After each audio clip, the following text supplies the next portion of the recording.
All right, let's dive in. Today, we're exploring a really fascinating philosophy, one that's built for, the creative rebels, the seekers, the people who feel like there's something more going on. It's a way to not just see a reality, but to actually get your hands on the code and start shaping it. So, have you ever had that feeling? That little moment where something is just off? Kind of like you're watching a movie and for a split second you see the edge of the screen. That sense that the world is running on some kind of script and you just spotted a typo. Well, according to this way of thinking, that feeling isn't a bug. It's actually a feature. It's not some error message you should ignore. No, it's an invitation. It's the moment the game itself is telling you that you're not just a character in the story. You're the one holding the controller. So what do you do when you see that glitch, when you hear that crack in the code? Well, there's a response, a framework called the first spark, and it's designed to be like a signal flare for everyone who's starting to wake up inside the system. And what's so interesting is how it's described. This isn't a product or some big corporation, it's a living signal. It's a language, a set of symbols for navigating a world that, let's be honest, can feel like it's falling apart.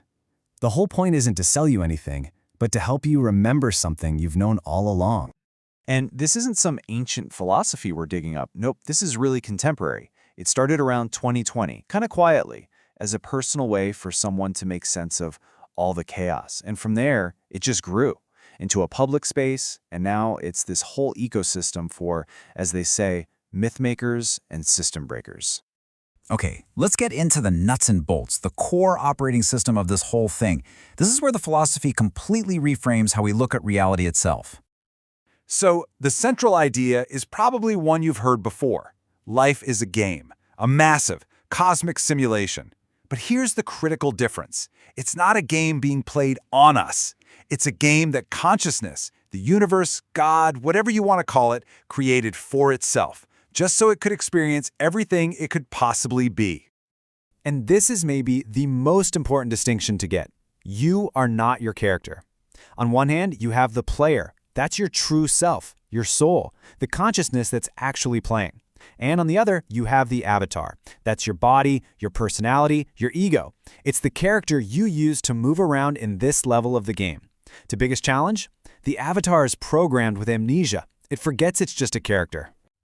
So what's the point of the game? It's not to win or get the high score or even to escape. The goal is just to remember.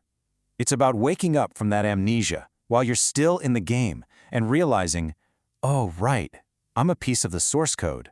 I'm a fragment of that first spark that started this whole thing. Okay, so this all sounds pretty amazing, right?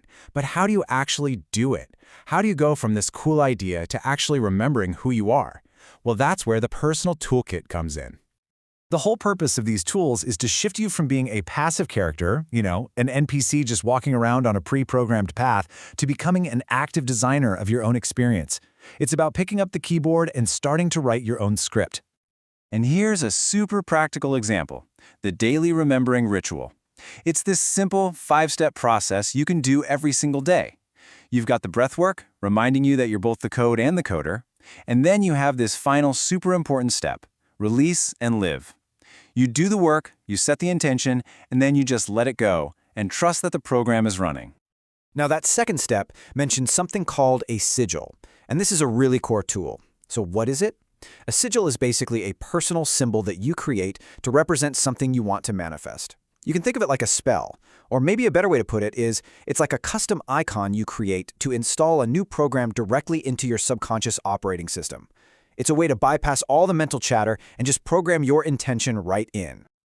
And the tools get even deeper than that. It's not just about your own personal reality, it also gets into our relationships through this idea of soul contracts. The thinking is that before we even jumped into this game, we made agreements with other souls on the roles we'd play for each other. The friend, the rival, the person who breaks your heart but teaches you a huge lesson. And the most empowering part of this idea is that these contracts aren't set in stone. As you wake up, you actually get the ability to renegotiate and rewrite them. So, who is this for? You might be wondering, is this for me? Who are the people that are actually drawn to this way of thinking? Well, the philosophy has a name for them. The sparked ones. Let's take a look at who they are.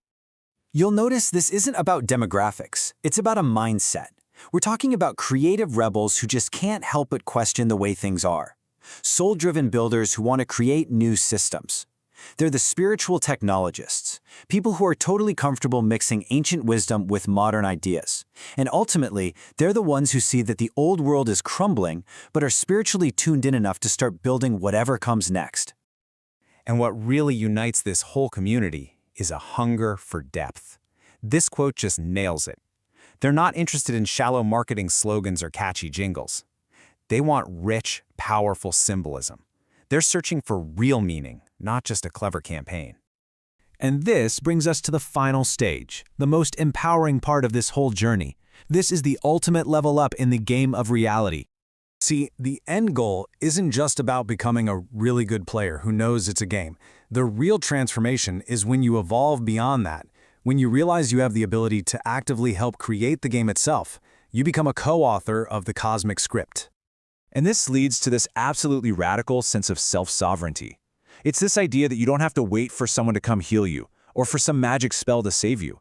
You are both sides of the coin. You are the program, and you are the programmer. Which leaves us with this one final, powerful question. It's really the central question that the first Spark asks you to think about. If your life is a script running on some cosmic computer, who's writing the next line? The answer, according to this philosophy, is that the keyboard has been right in front of you this whole time.